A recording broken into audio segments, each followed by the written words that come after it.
নমস্কার সবাইকে। আশা করি আপনারা সবাই ভালো আছেন। মহুয়ার নতুন আরেকটি ভিডিওতে আপনাদের জানাই স্বাগত। গত দুদিন শরীর খারাপ থাকার জন্য আপনাদের সঙ্গে কোনো রকম ভিডিও শেয়ার করতে পারিনি। আজকে সোমবার আর এখন বাজে ওই 8:30 মতন, আর এখন থেকেই আমি আমার ভিডিওটা শুরু করলাম। তবে ভাইরাল ফিভার নাকি জানি না, তবে খানিকটা বৃষ্টিতে ভিজেই আমার এই ঠান্ডাটা লেগেছে। আর প্রত্যেক বছর সিজন চেঞ্জ হলে তো এই রকমটা হতেই থাকে। আর এইদিকে এই যে ডুডু মহারাজ আজকে স্কুল যাননি, আমার সঙ্গে সঙ্গেই ছাদে এসেছে। আর এসে এই এখন একটা নতুন মুখোশ পেয়েছে। নতুন না, এটা আমি ভেতরে ঢুকিয়ে রেখেছিলাম কেনার পরে, এটা পেয়েছে।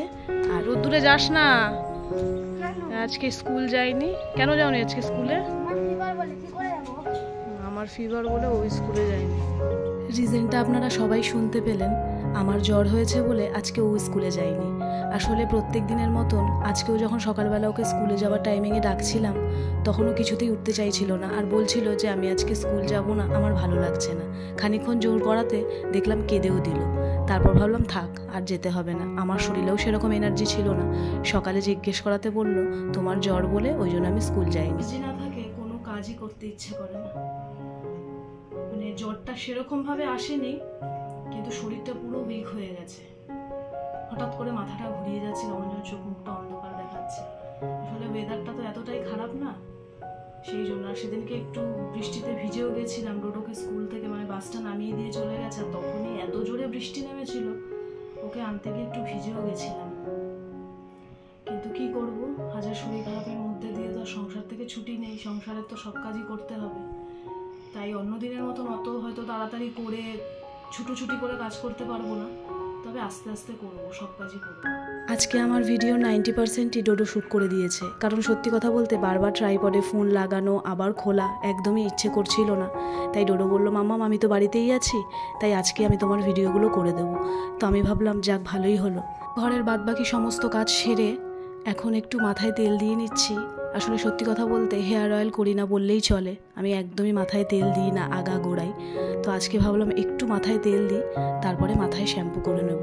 আর ঘরের ওদিকে সমস্ত কাজ হয়ে গেছে, ডোডোকেও টিফিনটা দিয়ে দিয়েছি। আর আমি আর অজয় তো উপোস, আজকে শ্রাবণ মাসের প্রথম মানে শেষ সোমবার, সেই জন্য।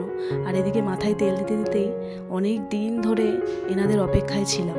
প্রায় গলিতে ঢুকতো, কিন্তু কদিন ধরে না একদমই দেখতে পাচ্ছিলাম না। আমার দুটো জিনিস অনেক দিন ধরে কেনার মানে দরকার ছিল, ফাইনালি আজকে উনি ঢুকেছে, তাই দুটো জিনিস আমি কিনলাম।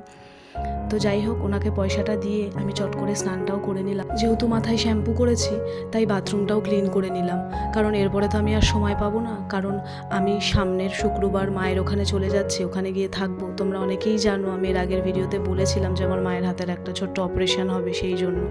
আর স্নান করার পর এতটাই ঠান্ডা লাগছিল, তাই বাইরে অনেকক্ষণ রোদ্দুরে দাঁড়িয়েছিলাম। মানে ভালো লাগছিল বেশ রোদ্দুরটা, কারণ ভেতরে ভেতরে তো এখন একটু জ্বর রয়েছে, সেই জন্য। তো যাই হোক, এখন চটপট করে পুজোটা সেরে নেব, কারণ পুজো করার পরে আমাকে রান্নাও করতে হবে, রান্না করিনি, তো সেই জন্য। তো সবার প্রথমে অজয় আগে ঘরের পুজোটা সেরে নিচ্ছে, কারণ ও এরপরে মন্দিরে যাবে। আমি আর মন্দিরে যাব না, আমি ঘরেই পুজো করব। আর আমার তো ঘরে শিবলিঙ্গ নেই, মানে ও বাড়িতে যখন ছিলাম তখন শাশুড়ির ওখানে ছিল, পুজো করতাম। এখানে আলাদা হওয়ার পর আর নেই। খুব ইচ্ছা ছিল শেষ সোমবারের আগে দক্ষিণেশ্বর গিয়ে একটা শিবলিঙ্গ কিনে আনবো, কিন্তু একদমই সময় হয়নি। যাই হোক, পরে এক সময় গিয়ে আনা যাবে। আগে আমার মায়ের অপারেশনটা ভালো মতন হয়ে যাক, আমার বাবার পা ঠিক হয়ে যাক, সব কিছু ভালো ভালোই হয়ে গেলে তারপর কোনো এক সময় দক্ষিণেশ্বরে গিয়ে একটা শিবলিঙ্গ কিনে আনবো। তো যাই হোক, ওদিকের পুজো করে এখন এখানে সাবুটা আমি একটু হালকা করে ভিজিয়ে দিলাম, ভালো করে ধুয়ে, কারণ আজকে সাবুর খিচুড়ি বানাবো। আমি প্রথম সোমবারেও তাই খেয়েছিলাম, দিনের বেলা সাবুর খিচুড়ি আর রাত্রিবেলা পরোটা। তো এখানে আগে একটু চরণামৃত খেয়ে নিয়েছি, আর প্রসাদটাও একটু খেয়ে নিলাম। চলুন এখন চটপট করে আগে রান্নাটা সেরে নিই। শরীরটা ভালো না বলে অজয় বলেছিল যে এত কিছু রান্না করার দরকার নেই, কিন্তু জানেন তো শনিবার বিকেল থেকেই তো আমার হঠাৎ শরীরটা খারাপ। রবিবার দিনকে টিফিনটাও বানিয়েছি, ব্রেকফাস্টটা, কিন্তু দুপুরে রান্নাটা না আর করতে পারিনি। আলু সেদ্ধ ভাত আর ডিমের অমলেট করে দিয়েছিলাম। আমার ভীষণ খারাপ লাগছিল, কারণ আমি কোনোদিনও সানডেতে ঘরের রান্না বন্ধ করি না। আমি ওই দিনটা একটু ভালো মতন করে রান্না করে ডোডোকে অজয়কে খেতে দিই, কিন্তু একদমই সেদিনকে পেরে উঠিনি। তাই ভাবলাম আজকেও কি এরকম করে খাওয়ানো যায়, তার মধ্যে নিরামিষ, বাইরে থেকে কী বা কিনে এনে খাবো। তাই মনের জোর নিয়ে আর ওষুধও খেয়েছিলাম, রান্নাটা চটপট করে ফেললাম।